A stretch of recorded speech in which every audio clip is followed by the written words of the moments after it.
রাজনীতিতে বেইমানি হলে আবারও লড়াই হবে বলে মন্তব্য করেছেন গণসংহতি আন্দোলনের প্রধান সমন্বয়কারী জোনায়েদ সাকি। বলেন, অভ্যুত্থানের সরকার এখনও জুলাই যোদ্ধাদের দায়িত্ব নিতে পারেনি। শুক্রবার বিকেলে অভ্যুত্থানের জন আকাঙ্ক্ষা ও রাজনৈতিক পরিস্থিতি নিয়ে জুলাই অভ্যুত্থানে শহীদ পরিবার ও আহত যোদ্ধাদের সম্মেলনে এসব কথা বলেন জোনায়েদ সাকি। বান্ডেল থাকলে প্রতি সেনমানিতে টাকা বাঁচবে। বিকাশ সেনমানি বান্ডেল কিনে জিতুন প্রতি লেনদেনে। জুলাই অভ্যুত্থানে নিহত ও আহতদের পরিবার নিয়ে আয়োজিত সম্মেলনে আবারও উঠে আসে বিচার, পুনর্বাসন ও জুলাই সনদ বাস্তবায়নের দাবি। অনুষ্ঠানের শুরুতেই অস্থায়ী বেদিতে ফুল দিয়ে শহীদদের প্রতি শ্রদ্ধা জানানো হয়। বক্তারা বলেন, রাজনৈতিক দলগুলো শহীদদের নিয়ে রাজনীতি করছেন। জুলাই সনদ, বিচার এবং চিকিৎসা না পেয়ে হতাশা প্রকাশ করেন জুলাইয়ে শহীদ পরিবার ও আহত যোদ্ধারা।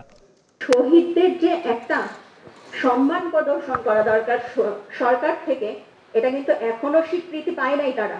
আমাদের জন্য কত করতেছে না, একটা বিচার করছে না, আমাদেরকে ঠিকঠাক ভাবে খোঁজ খবর নিতেছেন, জাস্ট রাজনৈতিক দল নিয়ে তারা বিজি। স্বৈরাচারের বিচার, আহতদের চিকিৎসা ও সংস্কার বাস্তবায়ন না হওয়া পর্যন্ত কোনো নির্বাচন মেনে না নেওয়ার কথাও জানান শহীদ পরিবার ও আহত যোদ্ধারা। আপনারা পায়চারা শুরু করেছেন, আপনাদের জুলাই সনদ দিতে কষ্ট হয়। কিভাবে এসেছেন আপনারা যারা আজকে চেয়ারে বসেছেন? কয়দিন আন্দোলন করেছেন?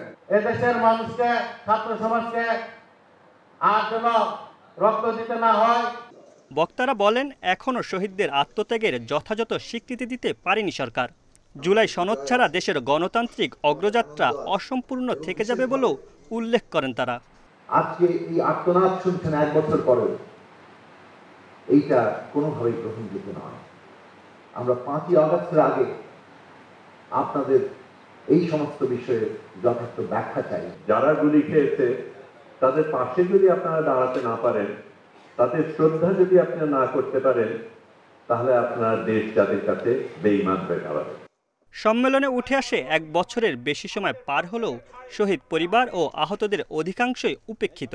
বিচার, রাষ্ট্রীয় স্বীকৃতি ও জুলাই সনদ বাস্তবায়নের মাধ্যমে তাদের ন্যায্য দাবি পূরণের আহ্বান জানান বক্তারা। Mamunur Rahman, independent news, Dhaka.